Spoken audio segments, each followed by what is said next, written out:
What's up, guys? All right, today we're going to do a EGR valve on a 6.0 liter Power Stroke diesel. This is a Ford F350. If you watch one of my other videos, it's probably going to be right above or right below. We're having a boost pressure problem. I have no boost inside of the truck. We have already tried numerous things that usually it is, and that didn't fix it. I do want to rip out that EGR valve today and see if there's a lot of soot or anything in there and clean it out. It was replaced not that long ago, but I don't know if the guy did a thorough job or not. So just for peace of mind, I do want to rip that out, cover all my steps. If you're looking to replace your EGR valve, then follow along. Let's get into it. All right, so we're in the center of the motor. We're gonna come over next to the alternator, and right down there, here, is your EGR valve. Well, first thing we're gonna do is remove this wire. There's a clip on the back you need to pull up on and then pull up on the wire. I don't know if I can pull up on that and then just kind of jiggle this up. That'll pull your wire off. There's a bolt on each side. They are 8mm. You can see one there, one there. Our bolts are out, our wire's out.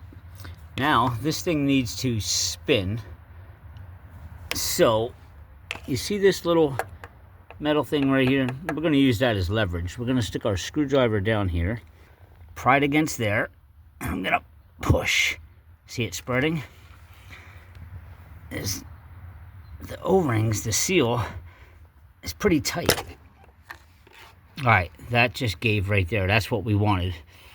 Now what we got to do is we got to get a screwdriver under each side of these tabs here and pry up. It's a little tough to get two screwdrivers in here.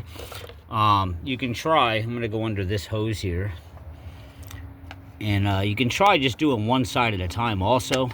Just get your screwdriver under there and kind of pry up. And then go to the other side. I'm going to go back behind this alternator wire here. Oh, that gave way a little bit. Let me see if I can pull that up now. Yep, there it is. Let's lift that up out of there like that. That's your EGR valve. And that's where I wanted to check in there to see if there was any soot buildup, if that was cleaned out properly. Doesn't look too bad. And this certainly doesn't look bad either, which, gotta say, I'm kind of disappointed because I was hoping that this would have been the problem. Now, I don't have a new kit because I know this is new and was just put in, but here's your O-rings right here. So when you get your new one, you would slide your new O-ring down first before you put these black rubber ones on. You slide this cork one down, and these just kind of roll on.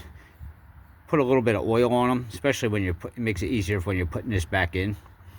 Get them lubed up a little bit and kind of roll them down until they drop in.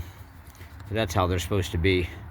And putting it back in, you really set it down in there, turn it in place, put your 8mm back in, plug your wire back in. And that's it. EGR valve, the job literally starting to replacing, if you're doing O-rings and everything, 15 minutes tops. The longest part is literally going to be trying to pry that thing up and fight with it.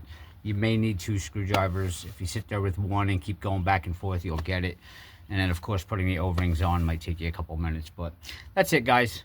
All right, sorry about the camera being a little bit blurry. My phone is literally shattered, so the camera on this side towards me is not so good.